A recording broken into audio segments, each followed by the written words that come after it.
እንግዲህ ዛሬ ወይዘሮ ሄለን ከምትሞላቀቅበት ቤቷ ለቃ ልትወጣ ነው።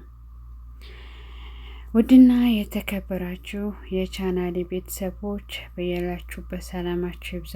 ላይክ፣ ሰብስክራይብ ያደረጋችሁ አበረታቱኝ። ወይዘሮ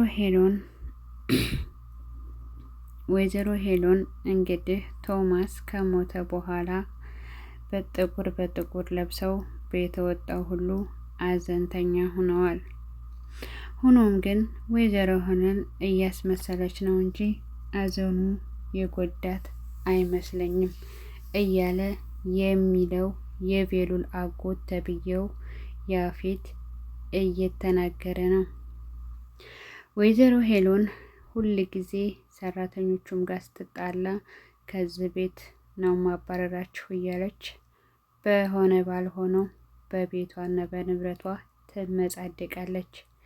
እንዲሁም ደግሞ የዋህ ባሏንና የባሏን ጓደኛ እንደገደለችና ባሏንም ደግሞ ልትገለው እንደነበርና በሰራተኛቶች እንደተረፈ ታውቃላችሁ። ወይዘሮ ሄለን እንግዲህ ዛሬ ያፌት የመጨረሻ ከዚህ ቤት የምትወጭበት ቀን ደርሷል። ተረጋጊ፣ አሁን የምልሽን አንድ ባንድ አዳምጭኝ ሲል ተናግሯል። ቬሉንና ኑኑ ዛሬ ወጣ ብለው የሆድ ሆዳቸውን አወሩ። ቬሉንም ኑኑ መሆንሽ ነው ግን እንደዚህ የምትሆኘው? ለምንድን ነው ግን የምትሸሽኝ? እኔ እኮ ለአንቺ እየተጨነኩ ነው በማለት ቬሉል ለኑኑ ነገራት። ኑኑ እንግዲህ ልትጠፋ ቤቱን ለቃ ስትወጣ በአጋጣሚ ቬሉል ከአጎቱ ጋር ተለይቶ ወደ ቤት ሲሄድ እቤቱ በታይ ሲደርስ ኑኑን አገኛት። ኑኑ ቬሉልን ስታየው ሸፈንፈን ብላ በመንገዱ ልትሸውደው ስትል ቬሉል ግን ኑኑ መሆኗን አውቋል። መሆንሽ ነው ጭራሽ አሞሽ እዚህ የምትሄጂው የት ልትሄጂ ነው በማለትም ጠየቃት። ኑኑም የሚሄድበትን አላቅም ግን መሄድ አለብኝ፣ እዚህ መቀመጥ አልፈልግም ስትለው ቆይ ግን ለምንድን ነው ኑኑ? እኔ እኮ በአንቺ ጉዳይ እየተጨነኩ ነው አይገባሽም እንዴ ይላታል። ኑኑም እንግዲህ ለምንድን ነው ለእኔ የምታዝንልኝ? በቃ መሄድ አለብኝ አልኩ አለችው። ኑኑ ቬሉልን በጣም ተወደዋለች። ነገር ግን እሷ የምታስበው ተበክያለሁና በሽተኛ ነው ብላ ስለምታስብ ወይዘሮ ሄሎን ባረገችው ችግር ምክንያት ኑኑን ተበክለሻል፣ አንቺ የቫይረስ ተጠቂ ነሽ ስላለቻት ያንን በአእምሮዋ እያብሰለሰለች ንዴቱም ለቅሶም ሁለመናው ሁሉ ተደራርቦባታል። ከዛም ቁጭ በማለት ቬሉልና ኑኑ የሆድ ሆዳቸውን አውርተዋል። ሲቀጥል ወይዘሮ ሄለን እንግዲህ አጎት ተብዬው የቬሉል አጎት ያፌት ቤቷ ድረስ በመሄድ ሰሚኛለሽ፣ ቤቱና ንብረቱ ሁሉ ነገር የቶማስ የተባለው የኔና የቤሉ ነው አላት። ወይዘሮ ሄለንም ሰማኛለህ፣ እኔ እኮ የቶሚ ሚስት ነኝ አለችው። ምክንያቱም ይውረሱ እንኳ ቢባል የቶሚ ልጆች ናቸው እንጂ አንተ አያገባህም ስትለው ሰሚኛለሽ፣ እሱን ማስረጃ ይዣለሁ በማለት በእጁ የያዛቸውን ነጭ ወረቀት ለወይዘሮ ሄለን ሰጣት። ሄለንም እንግዲህ እንዳልከው በማስረጃ ብትረታ ይሻልሃል፣ አለዛ ዝም ብሎ ወሬ የማይተገብር ነው፣ ቃላትን ተባክናለህ በማለት ነገረችው።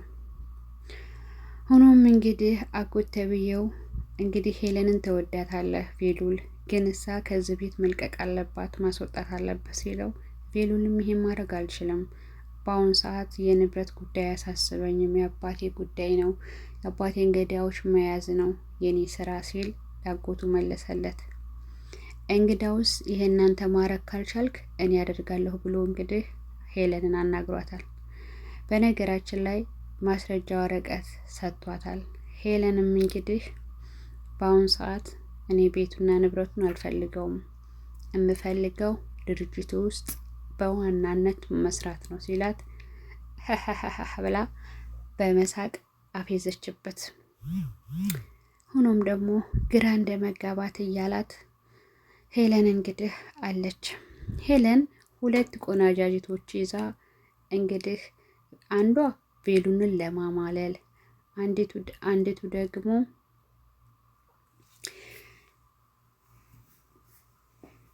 አንዲቱ ደግሞ የቬሉን አባቷ የሞተበት እሱን ለማማለል ሁለት ወጣቶች እያመላለሰች ነው።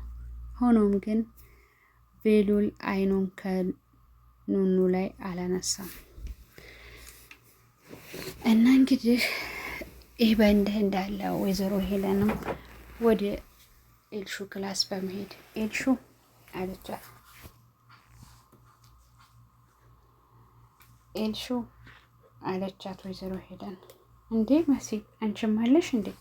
መሲ ወይዘሮ ሄለን ጋር በመሄድ እንዴ በኑኑ ክላስ ስትሄድ ወይዘሮ ሄለን እንዴ ኤልሹ አንቺም አለሽ እንዴ? መሲ አንቺም አለሽ እንዴ አለቻት። መሲ ደግሞ እዛ ክላስ የገባችው ብቻዬን እንድታገኝ አልፈልግም በማለት ነው። ሆኖም እንግዲህ ኤልሹ በጣም ቀናተኛ ናት። ምክንያቱም ኑኑን በጣም ትጠላታለች እና እህቴ ጠፍታል ያላልሽም እንዴ ስትላት ወይዘሮ ሄለን እንዴ ስላሰብሽልኝ አመሰግናለሁ እህቴ እኮ አለች በማለት መለሰች። እንዲሁም መሲ ውጭ በመውጣት ሄለንን እህቴ ጠፋች ስትላት እህትነቱ ላንቺ ነው አለቻት ሄለን። መሲ ደግሞ ወጥታ እህቷን ለመፈለግ ወደ ቬሉል ስትደውል ቬሉልና ኑኑ ባንድ ናቸው። አይ እናንተ አትናገሩም እንዴ ሰው ያስባል ብላችሁ ብላ መሲ በመበሳጨት ስልኩን ዘጋችበት።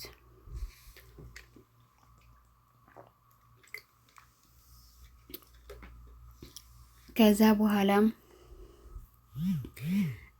መሲ እየሮጠች ስትገባ ያፌድን ታገኘዋለች። ይጋጫሉ። እንዴ አንተ አይተህ አትሄድም እንዴ ትለዋለች። እሱም አይተሽ መሄድ አንቺ ፈንታ ነው ይላታል። ይህ በእንዲህ እንዳለ ሁለቱ እያወሩ እያለ ምን ይመስልሻል መሲ አላት። ለቶሚ ያልሽውን ነገር እኮ ስልኩ ላይ አይቼዋለሁ የተጻጻፍሽውን፣ ለምን ለሱ ያልሽውን ለእኔ አትነግሪኝም ሲላት፣ እንዴ በምን አወቅ? እኔ ያላልኩም ምን ያማቀው ነገር የለም ትለዋለች።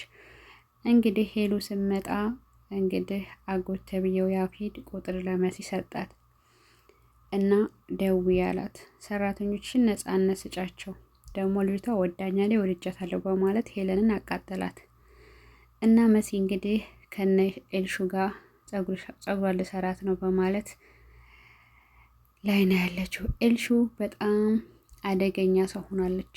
እንግዲህ የእናቷን ጌጣጌጦች ሰርቃ ወደ ኑኑ ሻንጣ ከተዋለች።